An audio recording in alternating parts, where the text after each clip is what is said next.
Welcome to my channel mobile mining. हमारे mobile mining channel पर आप सभी का स्वागत है। हेलो फ्रेंड्स, आज हम लोग कोल माइनिंग या फिर मेटल माइनिंग से रिलेटेड यानी कि उससे होने वाली बीमारियां जिसको इंडियन गवर्नमेंट में नोटिफाइड किया हुआ है, इसलिए इसे नोटिफाइड डिजीज़ या फिर ऑक्यूपेशनल डिजीज़ कहा जाता है, उससे रिलेटेड जितने भी माइनिंग में क्वेश्चंस बन सकते हैं वो सारे फैक्ट्स देखेंगे। साथ ही साथ वो कैसे बीमारियां फैलती है, हमारे शरीर पे उसके क्या इफेक्ट्स होता है, उन बीमारियों से कैसे बचा जा सकता है और ये हमारा माइंस एक्ट और रेगुलेशन में क्या क्या प्रावधान है, तो इन सभी चीज़ों के बारे में इस वीडियो में हम लोग डिस्कस करने वाले हैं। तो चलिए हम लोग वीडियो को स्टार्ट करते हैं। Disease connected with mining operation, यानी कि ऐसी बीमारी जो कि माइनिंग के जॉब के साथ में कनेक्टेड रहते हुए notified in the official gazette of central government are called notified disease. जो भी ऑफिशियल गजेट में नोटिफाई किया जाता है सेंट्रल गवर्नमेंट के द्वारा, उसी को नोटिफाइड डिजीज कहा जाता है। और this provision is given in subsection 1 of section 25 mines act 1952। और माइंस एक्ट 1952 यानी माइंस एक्ट 1952 के सब सेक्शन 1 में यानी सेक्शन 25 के सब सेक्शन 1 में इस नोटिफाइड डिजीज के बारे में दी गई है। और एंड रेगुलेशन 9 ऑफ CMR 2017, और जो CMR 2017 कोल माइंस रेगुलेशन 2017 है, उसका रेगुलेशन 9 में नोटिफाइड डिजीज के बारे में दिया हुआ है। इसका अगला पॉइंट है, if A mine worker contacts, होना चाहिए यहाँ पे, कॉन्टैक्ट और notified disease, the owner, agent or manager of the mine must give notice in form 5 of CMR 2020 within 3 days। यदि किसी भी माइन में किसी भी व्यक्ति को नोटिफाइड डिजीज हो जाती है या नोटिफाइड डिजीज मतलब कि उसको शरीर में लग जाता है, तो ऑनर, एजेंट या मैनेजर जो होगा, फॉर्म 5 में CMR 2017 के अनुसार जो है सो फॉर्म 5 में नोटिस देना पड़ेगा। कितने दिनों के अंदर? 3 दिनों के अंदर। किसको किसको भेज जाएगी? चीफ इंस्पेक्टर ऑफ माइंस को भेज जाएगी, रीजनल इंस्पेक्टर ऑफ माइंस को, तीसरा है इंस्पेक्टर ऑफ माइंस मेडिकल से जो रिलेटेड होगा, चौथा है डिस्ट्रिक्ट मजिस्ट्रेट को भी भेजा जाएगा, साथ ही साथ competent authority for payment of compensation, यानी जो भी पेमेंट से रिलेटेड है उसको पेमेंट देना पड़ेगा, उसको पैसा देना पड़ेगा, उसको भी इस डिजीज के बारे में, इस व्यक्ति को हो गया उसका पूरा डिटेल्स भेजना पड़ेगा। फिर आगे जो है कितने नोटिफाइड डिजीज हैं, तो यहाँ पे there are total 8 notified disease till date, मतलब अभी तक टोटल 8 नोटिफाइड डिजीज इंडिया में है। तो यहाँ पे देख लीजिए जो 8 डिजीज है कब कब नोटिफिकेशन किया गया है पूरे हमारे इंडिया में। तो सबसे पहले जो दो न्यूमोकोनियोसिस और सिलिकोसिस, ये दो डिजीज जो है 21 जुलाई 1952 को एक ही टाइम में इसको नोटिफाई किया गया था। फिर आता है अगला है तीसरा, मैग्नीज पॉइजनिंग नर्वस टाइप। ये तीसरा जो बीमारी है, ये 18 दिसंबर 1956 को, यानी उसके 4 साल बाद ही लगभग इसको नोटिफाई किया गया था।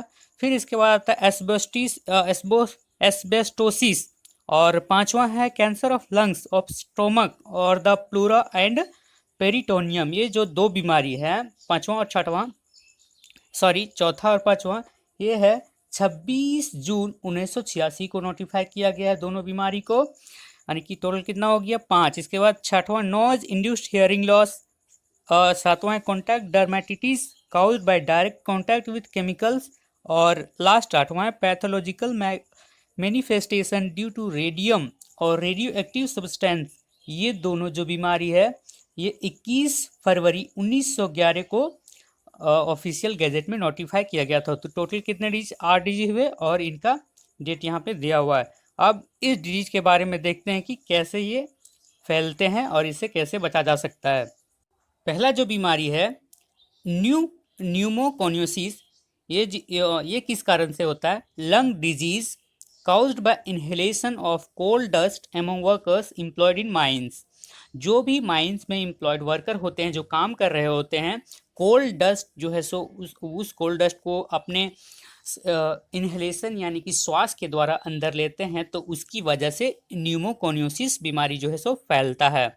इसके बाद दूसरा है सिलिकोसिस, ये भी एक लंग डिजीज है, और एक बात यहाँ पे न्यूमोकोनियोसिस जो है इसको ही ब्लैक लंग डिजीज भी बोला जाता है। तो अब दूसरा क्या है, silicosis, lung disease caused by inhalation of airborne dust of silica in the crystalline form also known as quartz. ये भी एक लंग डिजीज है, फेफड़े में होने वाली बीमारी है। और ये जो है श्वास एयरबोर्न डस्ट, जो भी माइंस में जो डस्ट बनता है, कोल डस्ट के अलावा और भी जो डस्ट बनता है उसको श्वास के द्वारा अंदर लेने पे जो सिलिका डस्ट होता है उसकी वजह से होने वाली बीमारी है।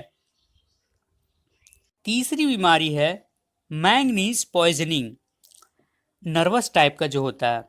Long term exposure to manganese dust can develop nervous type of manganese poisoning characterized by muscular rigidity causing inability to work properly and other neurological symptoms.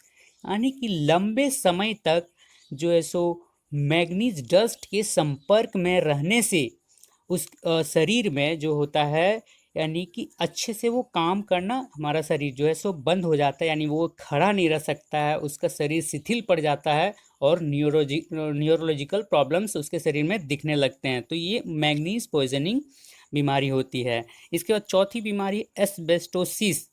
इसका वजह है lung disease cause due to inhalation of asbestos fibres dust. ये भी एक lung disease ही है, फेफड़े में होने वाली बीमारी है, जो कि एस्बेस्टस जो फाइबर डस्ट होता है माइंस में एस्बेस्टस वाला, तो वहाँ पे सांस लेने से हमारे शरीर के अंदर जाता है और ये बीमारी होने का चांसेस बढ़ जाता है। तो यदि इन बीमारियों के ऐसी ऐसी सिचुएशन जहाँ पे माइंस में बनती है तो उस जगह पे अपने सेफ्टी प्रिकॉशंस, मास्क, ग्लास या फिर अन्य सेफ्टी डिवाइसेस जो भी है शरीर के बचाव के लिए वो यूज़ करके काम करें तो उससे बचा जा सकता है। अगली बीमारी है कैंसर ऑफ लंग्स और द स्टोमक और प्लूरा एंड पेरिटोनियम। ये जो होता है फेफड़े के अंदर एक या फिर पेट में जो प्लूरा होता है और पेरिटोनियम, उस पर इफेक्ट करने वाली बीमारी होती है, जो कि cancer that causes to the pleura, एक ऐसा कैंसर है जो कि प्लूरा को इफेक्ट करता है and peritoneum also, which are the membranes that encapsulate major organs of the body. ये जो होता है हमारे शरीर का बहुत ही एक मेजर ऑर्गेन्स है। Pleura is the cushion of lungs. जो प्लूरा होता है एक कुशियन की तरह, गद्दे की तरह काम करता है फेफड़े का। And peritoneum is the cover of the abdominal of organs and lines the wall of the abdomen and pelvis. और जो पेरिटोनियम होता है एक पेट के अंदर एक क्या है, वॉल, एक दीवार की तरह, पेट के अंदर जो दीवार की तरह काम करता है, और एक पेल्विस में भी एक ये होता है। These are associated with exposure to asbestos fibre dust and other carcinogens. ये जो बीमारी है एस्बेस्टस डस्ट, फाइबर डस्ट जो एस्बेस्टस होता है उसके संपर्क में रहने से ये बीमारी जो है सो हो सकता है। अगली बीमारी देखते हैं। छठवीं जो बीमारी है नॉइज इंड्यूस्ड हियरिंग लॉस, यानी कि जो सुनने की शक्ति जो वो कम हो जाना या फिर पूरी तरह से खत्म हो जाना।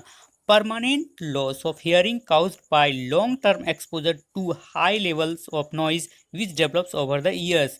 यानी कि यदि आप बहुत लंबे समय से बहुत ज़्यादा साउंड लेवल जहाँ पे है वहाँ आप सुन रहे हैं, बहुत ज़्यादा दिनों से सुन रहे हैं बहुत ज़्यादा साउंड को, तो आपका जो है सो सुनने की शक्ति वो खत्म हो सकती है।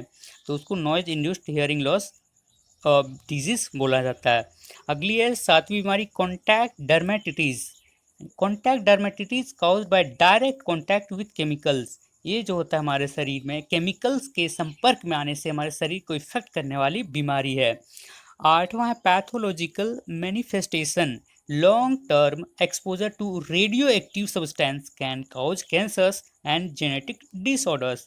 ये भी एक रेडियो एक्टिव जो भी सब्सटेंस होते हैं माइंस के अंदर में, और हमारा जैसे कि एक्स रेज, गामा रेज, इस प्रकार के रेडियो एक्टिव सब्सटेंस के जगहों पर काम करने से वहाँ पे एक कैंसर का कारण बन सकता है और हमारे शरीर को वो डिसऑर्डर यानी कि वो इफ़ेक्ट कर सकता है। तो इतने बीमारियां थी। अब फिर देखते हैं कि हम लोग जो कैसे होता है बीमारी माइंस में और उससे कैसे हम बच सकते हैं। अब हम लोग ये देखते हैं कि माइंस में जो ये स्थितियां पैदा होती है वो कैसे पैदा होती है। Health hazardous condition and causes to disease in mining, यानी एक शरीर पे बहुत ही संवेदनशील स्थिति, बहुत ही खतरनाक स्थिति है। Following are the some the conditions and causes of disease in mining and it ancillary operations. Dust generated during activities of drilling, blasting, mucking, rock breaking, loading, hauling, crushing, screening, sorting, etc. जो dust mines में generation होता है इन सभी कारणों से, तो उन सभी जहाँ पे डस्ट होते हैं वहाँ पे अब डस्ट का सेफ्टी प्रिकॉशंस, आई ग्लास, मास्क इत्यादि पहन करके आप काम करने से इन सभी डस्ट के इनहेलेशन से बचा जा सकता है।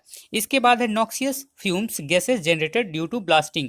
जो भी नॉक्सियस गैस मतलब जहरीले गैस माइंस में बनते हैं ब्लास्टिंग के द्वारा, तो वहाँ पे भी आप गैस से बचने के लिए सेफ्टी प्रिकॉशंस ले सकते हैं। इसके बाद है emissions from automobile machinery used in mines.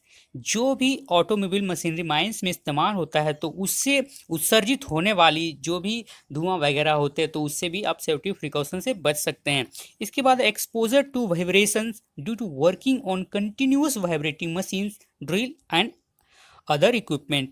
Mines में बहुत सारे बड़े बड़े मशीनरी भी इस्तेमाल होते हैं, तो उसका वाइब्रेशन से भी होने वाली जो भी मतलब कि इफेक्ट हो सकते हैं, शरीर में डस्ट उत्पन्न हो सकता है, तो उन सभी से आप अपने सेफ्टी लेकर के उससे आप बच सकते हैं। फिर आगे prolonged exposure to high develop of noise. जहाँ भी बहुत ज़्यादा मतलब कि नॉइज़ है, मतलब बहुत साउंड है, तो वहाँ पे आप ना रहें। Long exposure to radio active substance, जहाँ पे रेडियो एक्टिव सब्सटेंस जैसी वर्किंग होती है तो उन सभी जगहों से आप दूर रहें। Fumes emitted during welding, chemical analysis, titration, repair of batteries. तो वेल्डिंग, केमिकल एनालिसिस जहाँ पे होता है, बैटरीज इत्यादि का रिपेयरिंग वगैरह किया जाता है, तो वहाँ से भी फ्यूम्स बनते हैं। तो उन सभी जगहों से आप दूर ही रहें, या फिर काम कर रहे होते हैं तो प्रिकॉशंस, पूरी तरह से प्रिकॉशंस लेकर के काम करें। Excessive heat and humidity, mines में यदि बहुत ज़्यादा गर्मी हो जाती है और ह्यूमिडिटी जैसी परिस्थितियां हो जाती है तो उससे भी आप वेंटिलेशन के द्वारा, अच्छे वेंटिलेशन करवा करके माइंस में काम करें। कॉन्टैक्ट ऑफ केमिकल्स, केमिकल के कॉन्टैक्ट में जाने से बचें। इन सभी कारणों से आप जो है सो इन बीमारियों से होने वाली जो भी बीमारियां हैं उससे आप बच सकते हैं। फिर है exposure to asbestos, fibre dust and other carcinogens. जैसे जहाँ भी एस्बेस्टस वाली जगहों पे जो डस्ट बनती है, फाइबर डस्ट, और जो भी अदर कार्सिनोजेंस है, तो उन सभी जगहों पे आप काम कर रहे हो या फिर ऐसे आप तो रहें ही नहीं और काम करते हैं, तो वहाँ से सेफ्टी प्रिकॉशन के साथ ही काम करें। फिर आगे है excessive physical and mental condition prevail in certain apathy towards work etc। जहाँ भी आप काम करते हैं तो शारीरिक रूप से और अपने दिमाग को अच्छी तरह से मतलब कि सही ढंग से आप दिमाग को स्थिर रख करके काम करें और शरीर को अपना सेफ्टी के साथ ही वर्क करें। आपके लिए क्वेश्चन है जो कि इसी टॉपिक से ही रिलेटेड है, तो इसका जवाब हमें कमेंट बॉक्स में कमेंट करके बताना है। क्वेश्चन है, within how much time form 5 of CMR 2017 will be submitted to the related persons.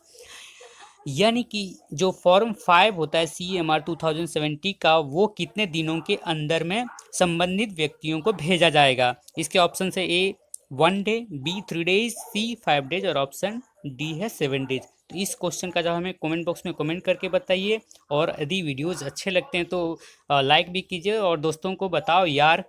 Thanks for watching.